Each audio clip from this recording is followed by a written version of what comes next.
ሰላም ሰላም ውድ ቤተሰቦቻችን የመጀመሪያ ብሎጌ ዛሬ እጅግ ማከብረውን ኦልድ ፍሬንድ እሸቱ መለሰን ባለቤቱ ወልዳ 4 ወር ሆኗታል። እስከዛሬ ድረስ አልጠይቃት እሱን ለማካካስ ቆንጆ ስጦታ ይዤ ለመሄድ ወደ እሸቱ ጋር እየሄድን ነው። ኤማዬ ደግሞ ይኸው በክብር በሬን እየከፈተች በጉጉት እንድንሄድ እሸቱን እንድናገኝ እየጠበቀችው ነው። ባይዘዌ ለመጀመሪያ ጊዜ የምሰራው ብሎግ ነው።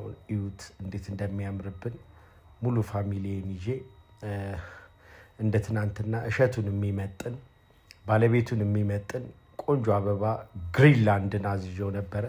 ግሪንላንድ ኦቪድ የሚገኝበት ከኤርፖርት ወደ ጎሮ የሚወስደው መንገድ ላይ የሚገኘው ግሪንላንድ እጅግ በጣም ታዛዦች ቆንጆ ዲሊቨሪ ያላቸው እጅግ የሚመጣጥኑኝን አበባ የሚያቀርቡልኝ ካምፓኒዎች ናቸው።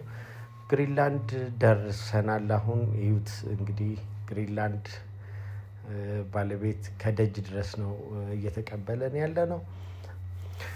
እንግዲህ አሁን ግሪንላንድ ደርሰን እሸቱን የሚመጥነውን አበባ ይዘናል።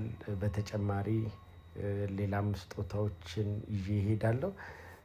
እንደገና ይሄንን የመሰለ አበባ የሰጠን ግሪንላንድ አበባዎቹን የሚያዘጋጅበት ክፍል ይሄ ሲሆን ግሪንላንድ የሚገኘው የኤርፖርቱ መንገድ ወደ ጎሮ የሚወስደው አዲሱ አስፓልት ላይ ይገኛል።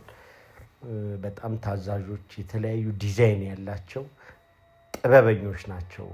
እውነት አበባ ተፈጥሮ ቢሆንም እነሱ የሚያዘጋጁበት መንገድ ይለየዋል ብዬ አስባለሁ።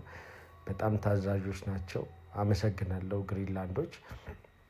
ይኸው ዋይፏን ልጄን ይዤ አበባዬን ጫን አድርጌ ጉዞ ወደ እሸቱ ጋር አደረግን። በተጨማሪ ይዤለት የመጣሁት ስዕል ነበረ። የእመቤቴን ስዕል ነበር ይዤለት የመጣሁት። በጣም ደስ ብሎት እየተሳለማት ነበር። ይዘነው የመጣነውን አበባ ደግሞ ለእኔ ሳይሆን ለእመቤቴ ነው የሚገባው ብሎ ስጦታውን ለእመቤቴ ሰጥቷል። እሺ የእመቤቴን ስዕል